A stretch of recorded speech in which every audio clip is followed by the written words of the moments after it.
Welcome back to the course titled Strategic Communication for Sustainable Development. My name is Aradhana Malik, and I have been going through this course with you. Today is the last class that we have for this course.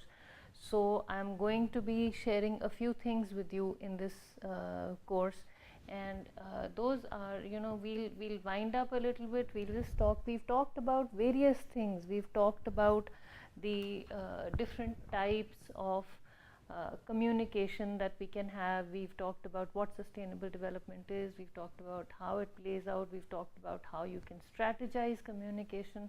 We'll just wind up with a typology of communication roles in the strategy making process, and then we will talk about a few challenges to strategic communication for sustainable development, and then we'll revise whatever we did, and then I will show you some very interesting examples of how strategic communication initiatives have been used in promoting sustainable development in different sectors, and that is how we will finish. So I'll go through this very, very quickly.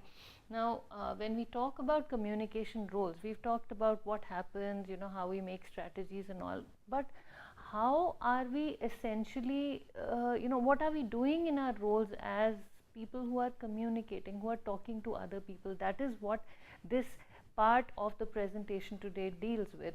And see, the role of the top management, this is from a paper by Moss and Warnaby, and the role of the top management, the role of the organization's members, the communication style they adopt, and the communication orientation are discussed here.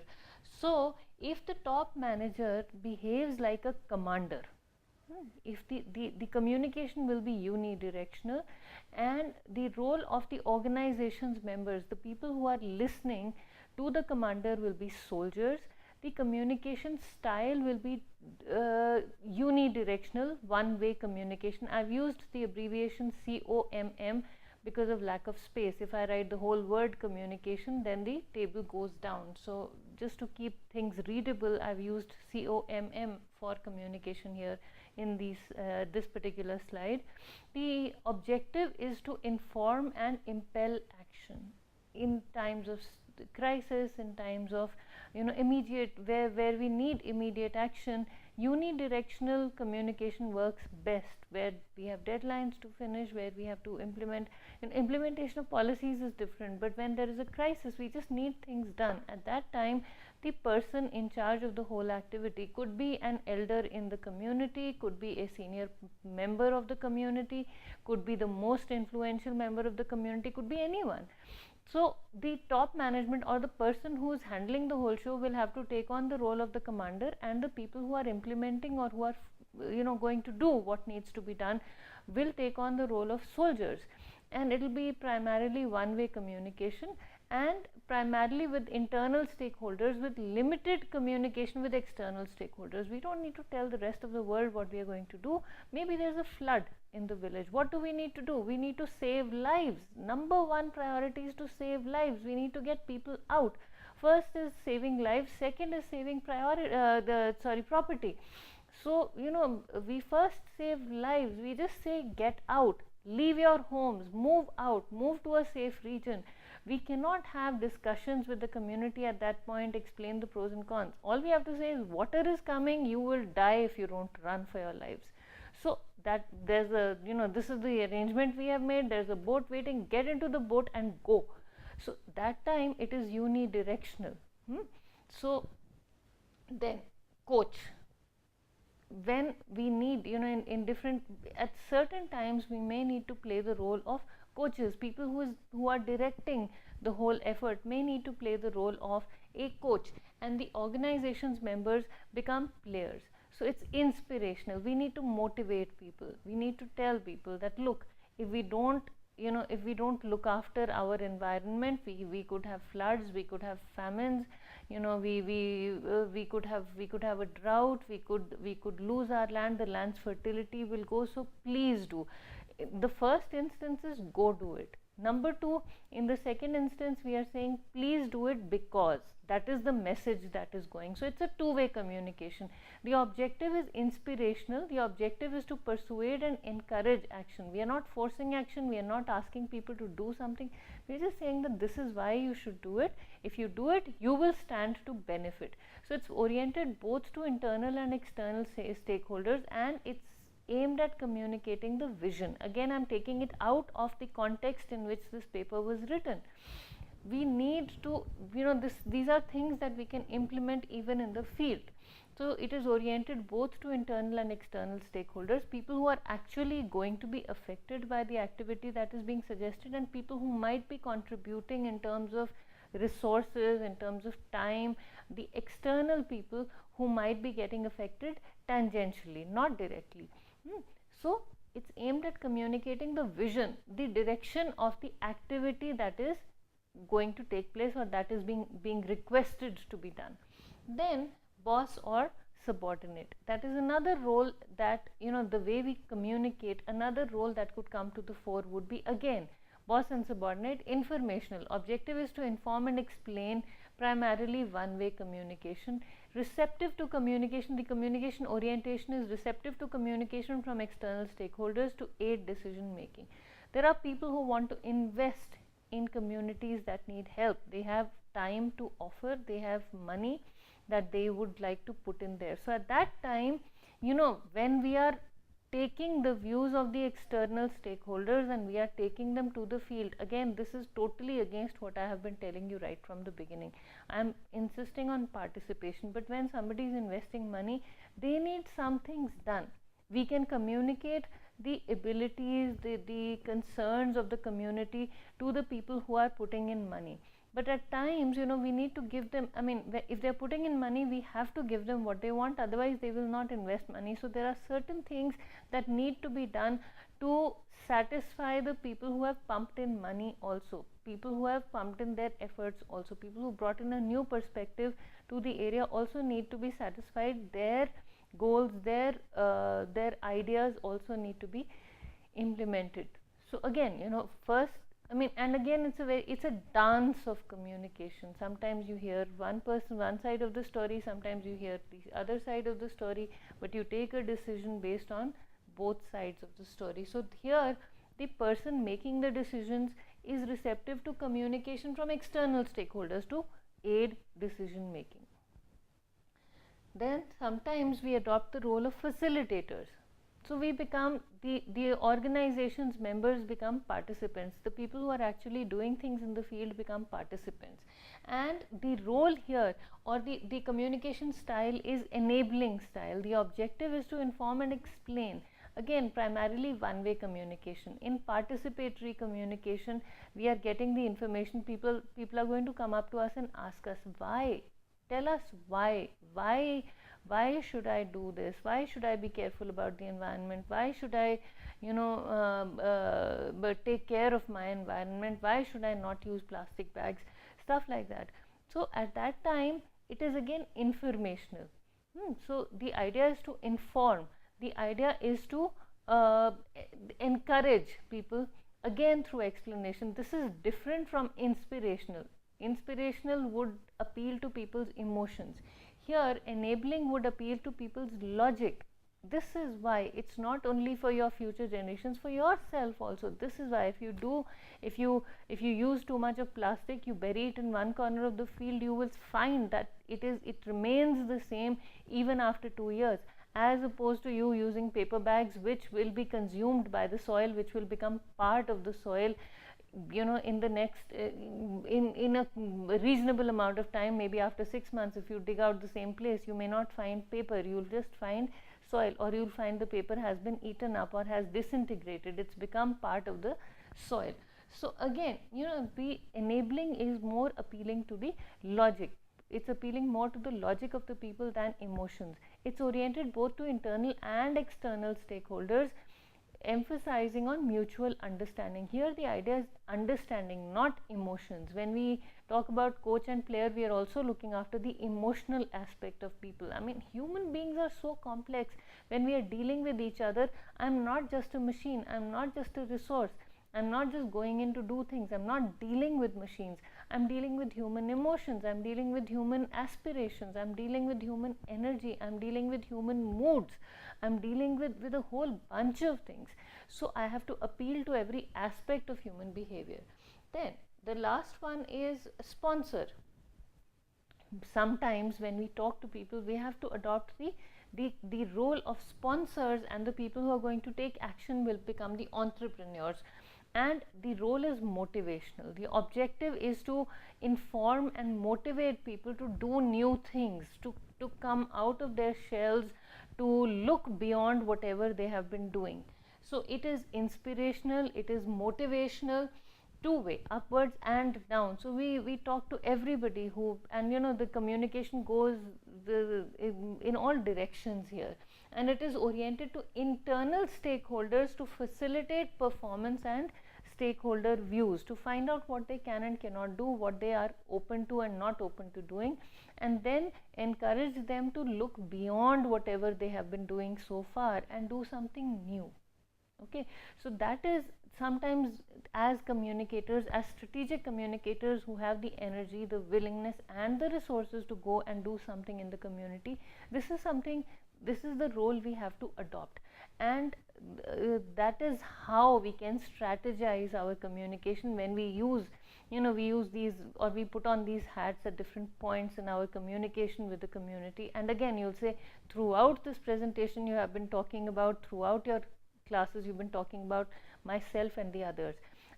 I'm talking from that perspective because many of us are outsiders to the communities we want to service, and we need to become insiders. As true insiders, we cannot really, you know, many times we are not able to see beyond whatever we are doing because the problems are so complex. There is inertia, there is this weight of the experiences that we are going through that are connecting us so tightly to the community that we are a part of, that we cannot separate ourselves, we cannot lift up, or we cannot, you know, get out of that milieu, that environment, and see things from a different perspective. And that is why I have adopted this you know, self and the other type of view that I have been taking right from the, you know, the voice that I'm doing. In communication terms we call it voice. So the voice is of self and the other, where I have taken myself out of that situation and I'm talking about we going into the community, we doing this for the community. But the whole idea centers around participation. Challenges to using strategic communication for sustainable development. Some challenges are, how can a change be created in the symbolic function attached to some aspects of use, so that without attacking strongly held values, changes of use could become desirable. When we go into the community, we don't want to change things that are already happening there. We don't want to, you know, we don't want to challenge the culture. I'm sorry, we want to change things, but we do not want to challenge the existing structure. So that is a big challenge here. What do we do in order to make the change acceptable, in order to make the proposed change non-threatening to the existing culture of the community we want to service? What can we learn from the existing experience about the design of communication strategies that can help us affect the knowledge, the attitudes and the behavior of people in relation to the notion of use? What can we do in order to integrate with the existing structure, the social structure, the cultural structure, the work structure, the way things are already happening? Again, I will repeat this, I've been saying this right from session 1. We cannot go into a community assuming that the community does not know what its problems are. They have not generated, you know, they may not have generated solutions that seem like solutions, but we cannot go into a community assuming that they do not know what they are dealing with, they do not have the capacity to generate solutions to deal with their problems the way an expert from outside can solve their problems. No, we cannot go into a community thinking that. We have to go into the community understanding, accepting the fact that the community is aware of its problems in a much better way than any outsider can be informed about the problems of the community. The community knows about its problems much more than an outsider ever can or ever will be able to know. The second thing we must understand is that the community has tried its level best to work within its limitations to generate solutions to its problems. What an outsider may see as a problem may not really be viewed as a problem by the community. So we cannot go in as outsiders and say, I know what is best for you and I'll do what is best for you. No, that is not the way to go about it. That is not the way to ensure sustainable communication. To ensure sustainable communication, going back to the typology, I cannot behave like a commander. I cannot behave like a boss. I cannot behave like even like a coach. The only and or as a sponsor, the role that will facilitate or that will ensure that whatever expertise I'm taking in or whatever willingness, my positive energy that is going into the community will be accepted, will be the role of a facilitator. Out of all of these roles, the role that works best in sustainable communication for sustainable development is the role of a facilitator. Nothing else works as well as this. We first establish a relationship with the people in the community, we become one of them, we see things from their perspective, we take their inputs on everything that we are even thinking about regarding the community, and then we move forward as part of the community. No other role will work. If we go in as sponsors, then a hierarchy is created which no community likes. So we go in and we become part of them, and that's when these relationships that we build with the community help us understand what is really going on. Okay, how can we recognize leaders, followers, and potentially our most supportive partners? If we go into a community, there will always be people who others will listen to. There will always be people who will not want to voice their opinions, who will be too scared to offer an opinion, and there will always be people who will want to support the cause whether they have an opinion or not, and there will be a group of people that will want to oppose everything that a new person is saying. So we need to identify who these people are, and that becomes a challenge. Who's a leader, who's a potential troublemaker in the community, who can prevent any development efforts from going on, who is really genuinely concerned about helping the community. So every group has it, every community has such people, so we need to be able to identifying people engaged in different roles becomes a problem. How can we simultaneously work with government, people at large, and the business sector towards a revision of use of the strategies that are already being adopted by the community? What can we do? We cannot work in isolation. I cannot go in as a social worker and say I'm doing this and I'm doing that and nobody else knows what is going on. The government is doing something in its own capacity. The communities, that the external stakeholders that the communities within a village are connected to are doing their own thing. The people, the general population in that region is doing its own thing. So what exactly is it that I want to do in my role has to be integrated with whatever everybody else is doing. Many families within a village these days, because of the social mobility, people have families living outside the village. So the people who are connected, who have families within that village, would have their own agendas. So as people who are completely disconnected from a community, we need to understand how these people are connected to the outside world, what is already being done, how can I take everybody together with me, how can I fit into the different agendas, different visions, how can I fit my vision into the vision of these different stakeholders, and how can I move forward with that?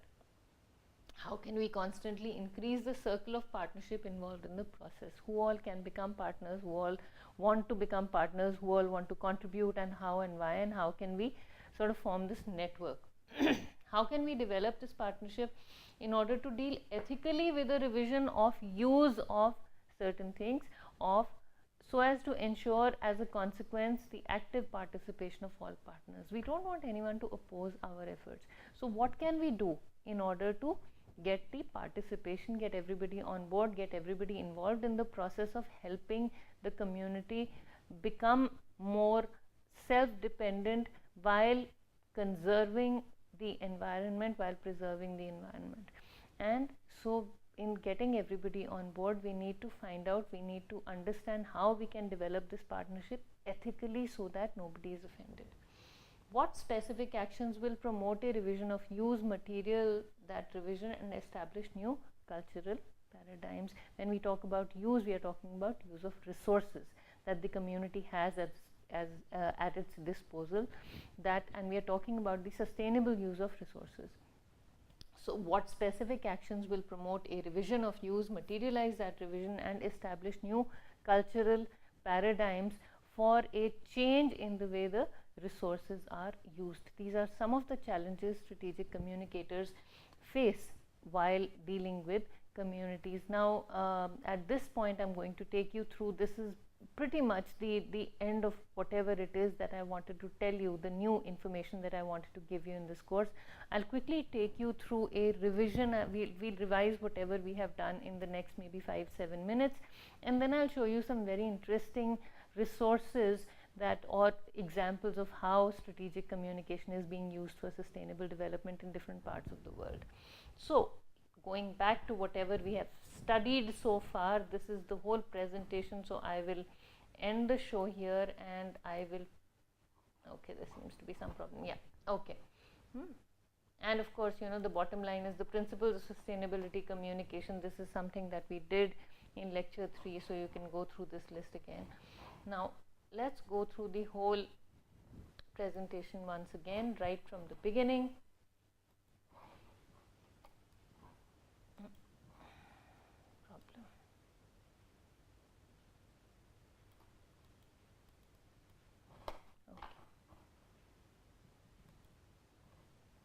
We started with the definition of sustainability, we talked about development, we talked about approaches to development, we talked about sustainable development, we talked about the 4 C's of sustainable development, we talked about the building blocks of sustainable development.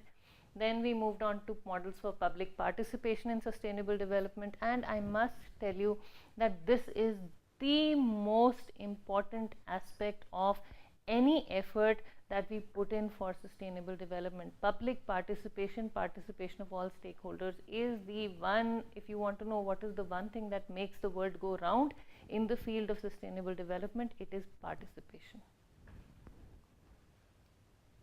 We talked about different models: technocratic model, one-way Jeffersonian model, interactive Jeffersonian model, social constructionist model. And then we talked about communication for sustainable development. We talked about how communication is related to sustainability. We also talked about, we talked about a concept called sustainability communication, then methods in sustainability communication. We talked about the principles of sustainability communication. This is something that I've repeated towards the end also, how sustainability communication can become most effective. And this is a paper by Bernhardt. So then we talked about the approaches to sustainability communication. We talked about strong and weak sustainability. Then we talked about natural capital. We talked about sustainability communication and integrative approach. We talked about the systems theoretical perspective of risk communication. We talked about science communication. Various approaches were discussed. We also talked about the challenges to sustainability challenges to sustainability communication. We talked about the sociological perspectives on sustainability communication. We talked about the symbolic interactionist perspective. Then we also talked about sustainability communication as a controversially structured field of discourse. Then we discussed the psychological aspects. We talked about principles of information and communication. We talked about strategies and instruments for promoting sustainable behavior. We talked about culture and sustainable development. We talked about challenges to participatory communication. Then we talked about the strategic communication for sustainable development, the role of communicator. We discussed Stein and Putt's model for corporate social responsibility, and we discussed it in the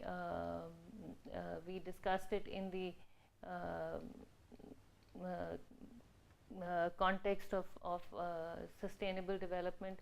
We talked about factors affecting attitude towards sustainability. We talked about culture. Then we discussed here, I'm sorry, I think that was a repetition. We talked about the application of Stein and Putz model in the development sector. Then we discussed the tools of strategic communication for sustainable development, the report by GTZ. Then we talked about the key principles for strategies of sustainable development. Okay, various things were discussed. Analysis of stakeholders was there. So we talked about the stages and steps in model development. We compared CSR strategies. We talked about strategic conversations. We talked about creating strategic communication plans, identifying audiences, etc. We talked about the Combi model.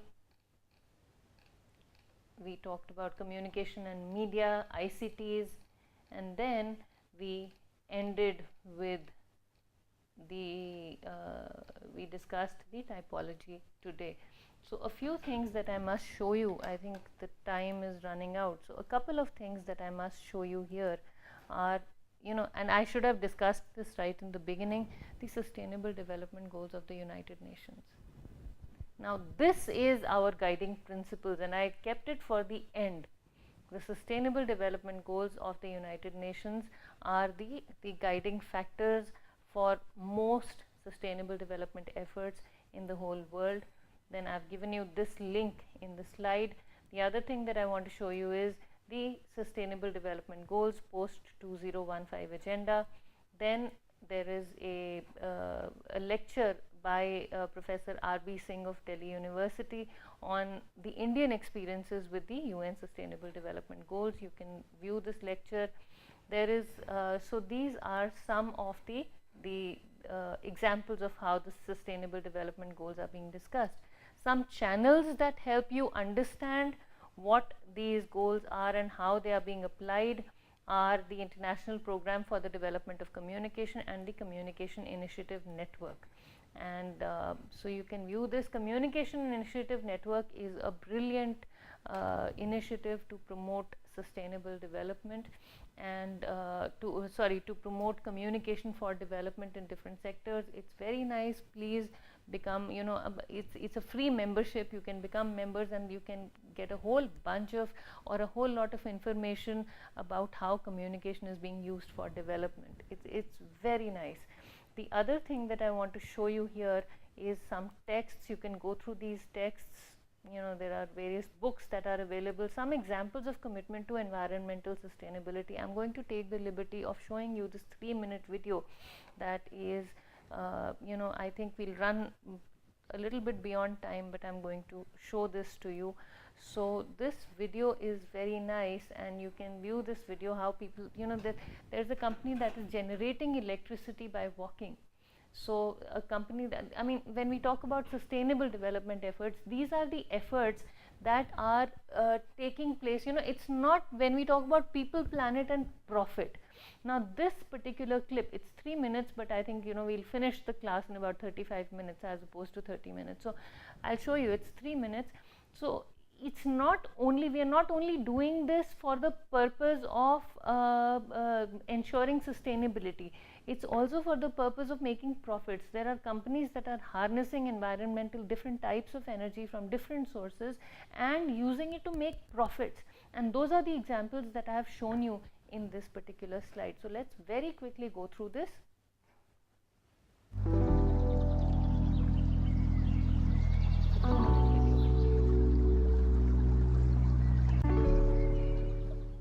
Hi, my name is Lawrence Campbell-Cook. We're here today with Pavegen Systems to install an energy generating floor at Simon Langton Grammar School in Kent in the United Kingdom. Three of the stated aims of the school are creativity, innovation and altruism, and in terms of what Pavegen have done here, it's certainly creative and it's incredibly innovative, and what more could be altruistic than working towards the future of the planet. We only have to be down here at break time to see huge interest and huge excitement of our students who bounce up and down, they read the displays, and they're really very excited about having this in school.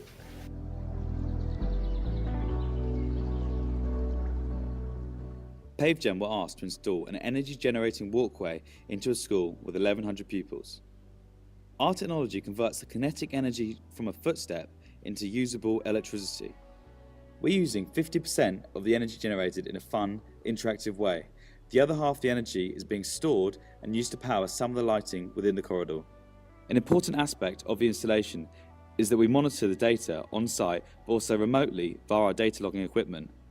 This allows us to understand and process the data from the school on a daily basis.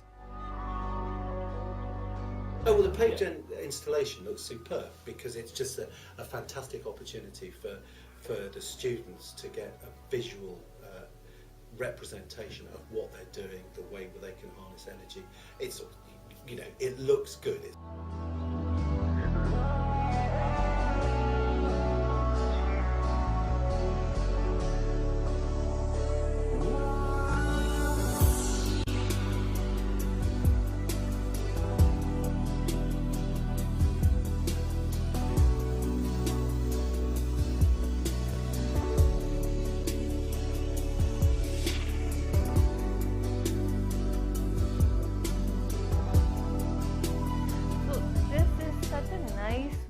Of ensuring sustainable development by using the only resource that seems to be growing with time, that is the human energy, and the number of people in the world are growing. So again, various other examples are here, we don't have time for those, but then the bottom line, when we talk about strategic communication for sustainable development, we are talking about preservation of capacities or opportunities, preservation of well-being, we are talking about acceptable, workable and sustainability policies, we are talking about prioritization and adaptability, we are talking about equality, equitability and participatory democracy. And how do we ensure that all of these things are taken care of? By communicating the above among stakeholders at the most appropriate time in the most effective manner. And the only way to doing it is participation, talking to people, participation, communication, participation, participation, participation. That is the only way to ensuring that our efforts in the area of development, sustainable development, ongoing development are come to fruition the way we want them to. So this course has been a very nice learning experience for me, and I hope you've also benefited from it, and I hope this course has given you enough food for thought to go and explore every thread that has been discussed in this course. And if I've left you with more ideas than you had when you came to this course, then I've really done my job properly. So I look forward to hearing from you in the forum, and I look forward to your comments and any questions that you may have regarding this course in the forum, and I look forward to interacting with you. Thank you very much for being a part of this course, and thank you very much for listening. Thank you.